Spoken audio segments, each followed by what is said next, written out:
So guys welcome back to my YouTube channel. Start करते हैं आज की क्लास को। आप सभी ने काफ़ी लंबा जो है इंतज़ार करा। मैंने इसका नोटिफिकेशन आपको पहले ही दे रखा था। बाकी क्लास जो है आज से स्टार्ट है।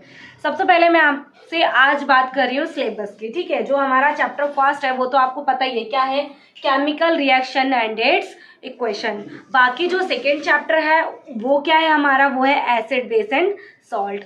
जो चैप्टर थर्ड है वो है metal and non metal. Chapter four आपका है कार्बन एंड इट्स कंपाउंड। ये जो हमारे चैप्टर्स हैं ये केमिस्ट्री के चैप्टर हैं। आफ्टर दैट हमारे बायो के चैप्टर शुरू होंगे, देन फिजिक्स। तो केमिस्ट्री का चैप्टर 1 जो कि मैं आपको स्टार्ट करवाने जा रही हूँ, चलिए हम इसको स्टार्ट कर लेते हैं।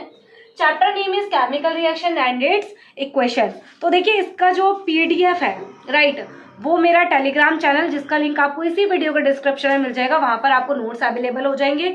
बाकी आपको स्क्रीन पे भी शो हो पा रहा होगा। चलिए स्टार्ट करते हैं। देखिए अगर आपको लगता है कि आप चीज़ें सुनकर उनको अच्छे से एनालाइज कर सकते हैं तो आप क्या करिए, अच्छे से सुनिए, अपनी कॉपी लेकर बैठिए, साथ में लिखिए। और प्लस में आप क्या कर सकते हैं कि जब आप उन चीज़ों को सुनकर एनसीईआरटी बुक को रीड करना शुरू करेंगे ना, आपको सारे कॉन्सेप्ट क्लियर हो जाएंगे कि आखिरकार मैंने आपको बताया क्या था। राइट, तो सबसे पहले स्टार्ट करते हैं। हम देखते हैं, देखिए chemical reaction and it's equation, ये हमारे चैप्टर का नाम है, ये आपको पता है। अच्छा, सबसे पहली चीज केमिकल रिएक्शन एक्चुअली होती क्या है ये तो पता होना चाहिए ना। बिल्कुल। तो केमिकल रिएक्शन, केमिकल्स क्या होते हैं? केमिकल वो चीजें होती है जो हमें मिलती है एज अ केमिकल की फॉर्म में, जिसमें काफी सारे टाइप के एटम मॉलिक्यूल्स होते हैं, है ना। एटम मॉलिक्यूल क्लास 9th में पढ़कर आ रहे हैं आप लोग, है ना, उनसे ही बने होते हैं हमारे केमिकल्स। एलिमेंट आप सभी ने पढ़े हैं, राइट। तो जो केमिकल्स होते हैं उनकी रिएक्शंस, यानी कैसे ये केमिकल आपस में रिएक्ट करते हैं, आप लोगों ने देखा होगा कि हमारे ना सराउंडिंग में चारों तरफ काफी सारे टाइप के केमिकल देखने को मिलते हैं। फॉर एग्जाम्पल के लिए अगर आप लेमन जूस देखें वो भी एक केमिकल है, राइट। एसिड देखेंगे वो भी एक केमिकल है। वैसे तो हालांकि जो लेमन जूस है वो भी एक एसिड ही है, राइट। तो ये सारी चीजें और भी बहुत सारी, जैसे कि आप बर्निंग ऑफ कैंडल, मोमबत्ती को जलाते हैं, वो भी एक केमिकल रिएक्शन ही है एक्चुअली में देखें तो, राइट। दूध से दही में बन जाना वो भी एक केमिकल रिएक्शन है आपकी। तो उन सब चीजों के अंदर जो रिएक्शंस हो रही हैं वही बेसिकली केमिकल रिएक्शन है। हम सांस ले रहे हैं, रेस्पिरेशन का प्रोसेस हमारी बॉडी में होता है, वो भी क्या है, एक केमिकल रिएक्शन है, राइट। हमने पिछले क्लासेस में पढ़ा है केमिकल चेंज और फिजिकल चेंज, 2 टाइप के चेंजेस हमारे सराउंडिंग में देखने को मिलते हैं। क्या है, एक है फिजिकल चेंज और दूसरा क्या है, second is a chemical change. 9th class में भी वैसे आप लोगों ने ये चीज पढ़ी है। अच्छा देखिए, जो फिजिकल चेंज है वो बेसिकली वो चेंज होता है जो ना रिवर्सिबल होता है। अब रिवर्सिबल का मतलब क्या हो गया, जैसे कि आपने ले रखी है आइस, राइट। टेम्परेचर को अगर आपने थोड़ा सा हाई कर दिया तो क्या होगा, वो जो है ना आपका आइस मेल्ट होने लग जाएगा और वो फॉर्म किस में चले जाएगा, उसकी जो स्टेट है वो चेंज हो जाएगी और वो लिक्विड स्टेट में पहुंच जाएगा सॉलिड स्टेट से। अगर वही मैं आपको बात करूं, वो लिक्विड स्टेट से वापस से सॉलिड स्टेट में जा सकता है। कैसे? अगर आप टेम्परेचर को लो कर दे, राइट, तो फिर से फ्रीज हो जाएगा, सॉलिड स्टेट में पहुंच जाएगा। तो अब यहाँ पर आप ये समझ गए होंगे कि ये क्या है आपका, हमारा क्या, फिजिकल चेंज, ठीक है, जो कि रिवर्सिबल होता है, एक स्टेट से वापस से उसी स्टेट में जा सकता है चेंज होने के बाद भी, राइट। केमिकल चेंज वो चेंज होता है जो केमिकली रिएक्ट करके चीजें बनती है, राइट। फिजिकल चेंज में केमिकली रिएक्ट नहीं होता, राइट।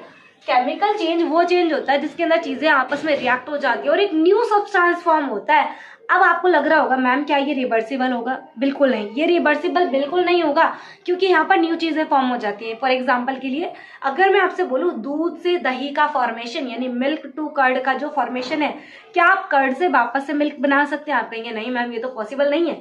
इसका मतलब इसी को हम कहेंगे केमिकल चेंज। अगर मैं आपसे बोलूँ आयरन में रस्ट का फॉर्म होना, यानी कोरोजन, रस्टिंग ऑफ आयरन, लोहे में जंग का लगना, क्या ये वापस से पहले जैसा लोहा हो सकता है?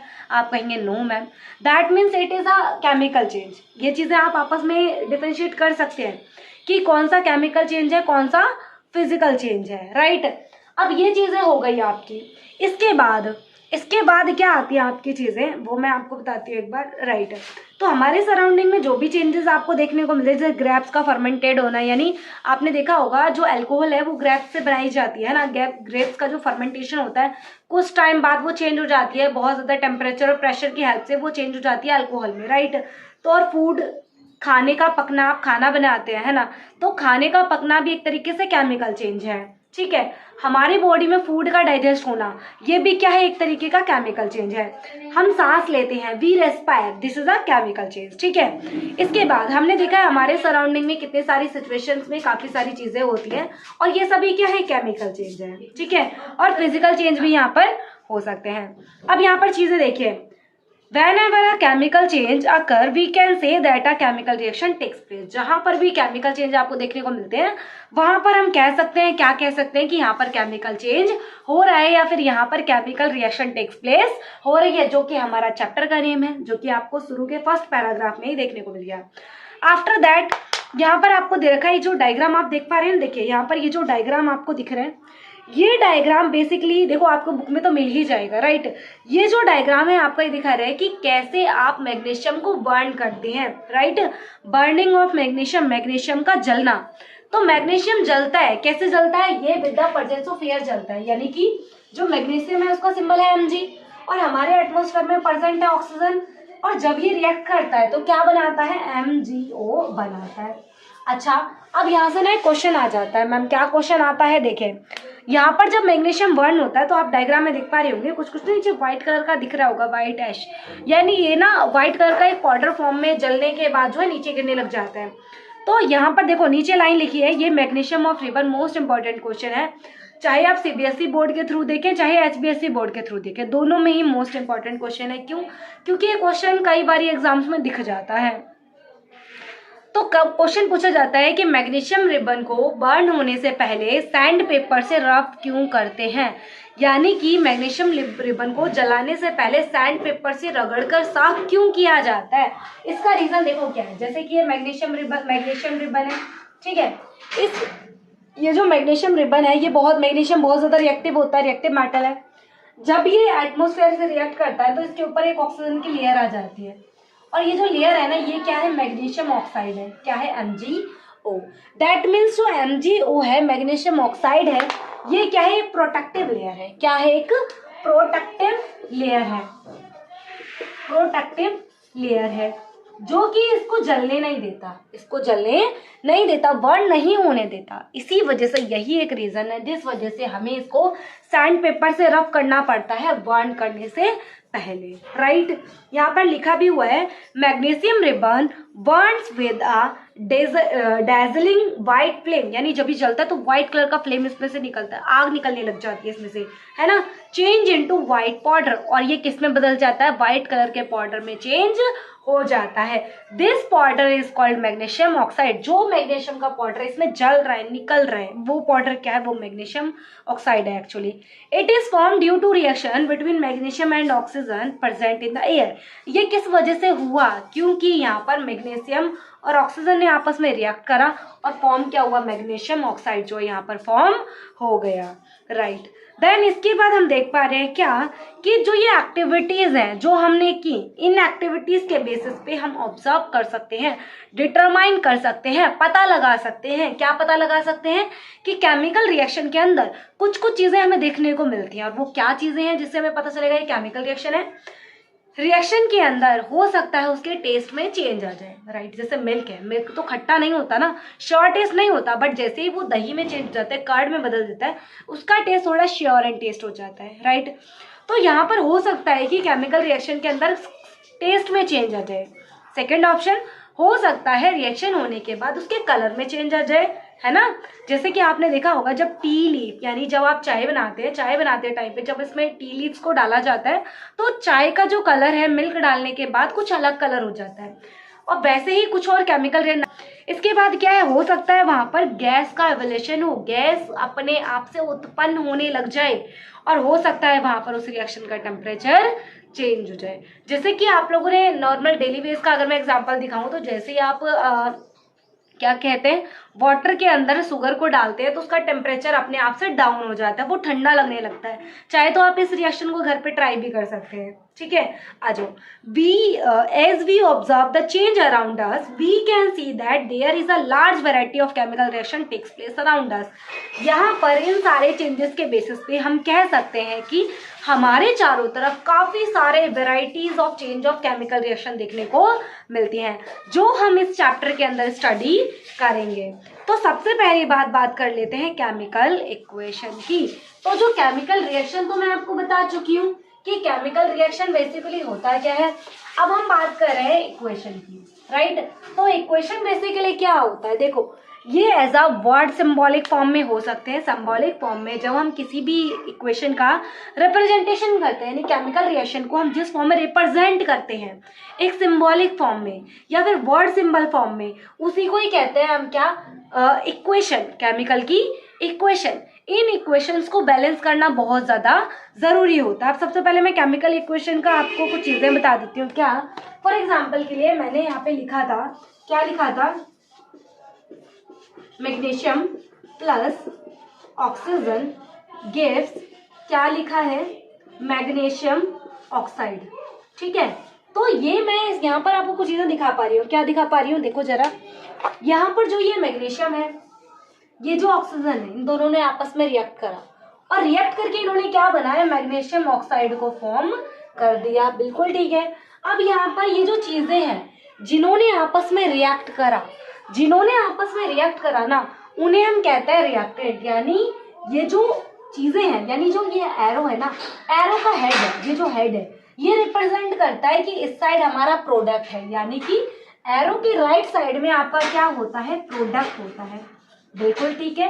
अब एरो के पीछे वाली चीजें, जो चीजें आपस में रिएक्ट कर रही हैं, राइट, जो चीजें आपस में रिएक्ट कर रही है ना, उन्हें हम कहते हैं क्या, रिएक्टेंट। यानी ये जो चीजें हैं ये क्या होती हैं, ये होती हैं रिएक्टेंट होती है। ठीक है। कई बार आपको ये जो रिएक्टेंट है, ये जो प्रोडक्ट है, इनके बीच में, इनके पास आपस में, जैसे यहाँ पर ब्रैकेट में L या फिर ब्रैकेट में S या फिर ब्रैकेट में आपको यहाँ पर AQ लिखा हुआ दिखेगा, या तो ब्रैकेट में आपको G लिखा हुआ दिखेगा। What is the meaning of this? इनका मीनिंग एक्चुअली क्या है, G रिप्रेजेंट करता है गैस को, यानी कि अगर कहीं पर किसी भी एलिमेंट के पास लिखा हुआ है G रिप्रेजेंट करेगा, ये जो चीजें हैं ना, ये जो चीजें मैंने आपको शो करी है, ये सारी चीजें क्या हैं, ये सब चीजें बेसिकली आपको शो कर रही हैं इन एलिमेंट्स की, इन सब्सटेंस की स्टेट को, राइट, कि इनकी क्या फिजिकल स्टेट होगी। G रिप्रेजेंट करेगा गैस को, L रिप्रेजेंट करेगा लिक्विड को और S रिप्रेजेंट करेगा सॉलिड को, राइट। और अगर मैं बात करूं AQ रिप्रेजेंट करता है एक्वास स्टेट, यानी लिक्विड सॉल्यूशन को ये रिप्रेजेंट करता है, यानी solution just like a liquid state, water like जो होता है सब्सटेंस, उसको ही रिप्रेजेंट करता है। तो ये चीजें आपने यहाँ पर पढ़ ली होंगी। उसके बाद हम चलते हैं, हम कैसे इक्वेशन को लिखते हैं, कैसे लिखोगे आप इसको। तो ये तो मैंने आपको बताया इसका वर्ड फॉर्म, ये है इसका शॉर्टेस्ट फॉर्म। आफ्टर दैट देखो किसी भी इक्वेशन को, इसके बाद आप नीचे लाइन देख पा रहे होंगे, बैलेंस केमिकल इक्वेशन क्या होती है। देखो किसी भी इक्वेशन को बैलेंस करना ना बहुत जरूरी होता है। अब आप बोलेंगे मैम जरूरी क्यों होता है, एक्चुअली जरूरी बैलेंस इक्वेशन, देखो मैं यहाँ पर लिख देती हूँ,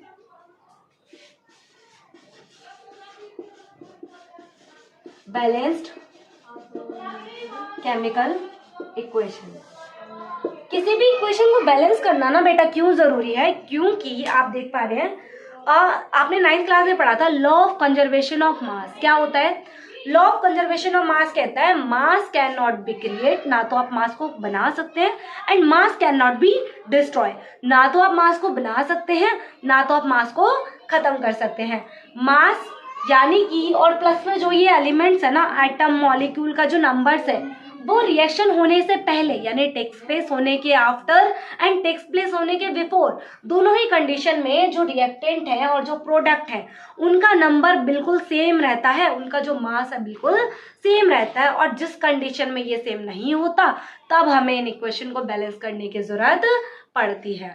और यहाँ पर जो एरो है वो रिप्रेजेंट करता है एरो हेड की, इधर साइड रिएक्टेंट प्रोडक्ट है और एरो के लेफ्ट साइड में हमें दिखता है क्या है, ये रिएक्टेंट है, राइट है।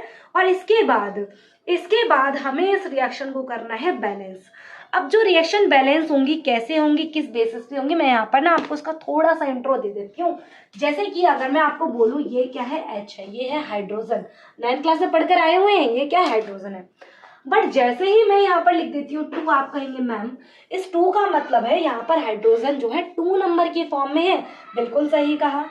अगर मैं यहाँ पर लिखती हूँ O, तो आप कहेंगे मैम ऑक्सीजन सिर्फ 1 है। बट जैसे ही लिखा है यहाँ 2, आप कहेंगे मैम ऑक्सीजन कितने हैं, 2 हैं। अब अगर मैं यहाँ पर लिख दूँ 3, इसका मतलब क्या है, आप थोड़ा सा कंफ्यूज हो जाएंगे, बट कंफ्यूज तो नहीं होना है। क्यों? यहाँ पर जो नंबर है बेसिकली ये नंबर रिप्रेजेंट करता है कितने ये यहाँ पर है। देखो अभी थोड़ा सा आप इस चीज को ना देखकर एक चीज देखो, उसके बाद आप इसको देखना।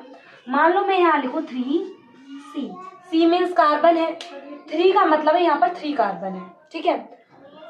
अब यहाँ पर 2 था, अगर मैं यहाँ पर लिख दूँ 1 का देखो यहाँ जो भी चीज है, यहाँ जो भी चीज है आपस में दोनों को मल्टीप्लाई कर देना, उतने ही हाइड्रोजन। आप कहेंगे मैम मतलब 2 को 1 से मल्टीप्लाई कर देंगे 2 हाइड्रोजन है, बिल्कुल सही।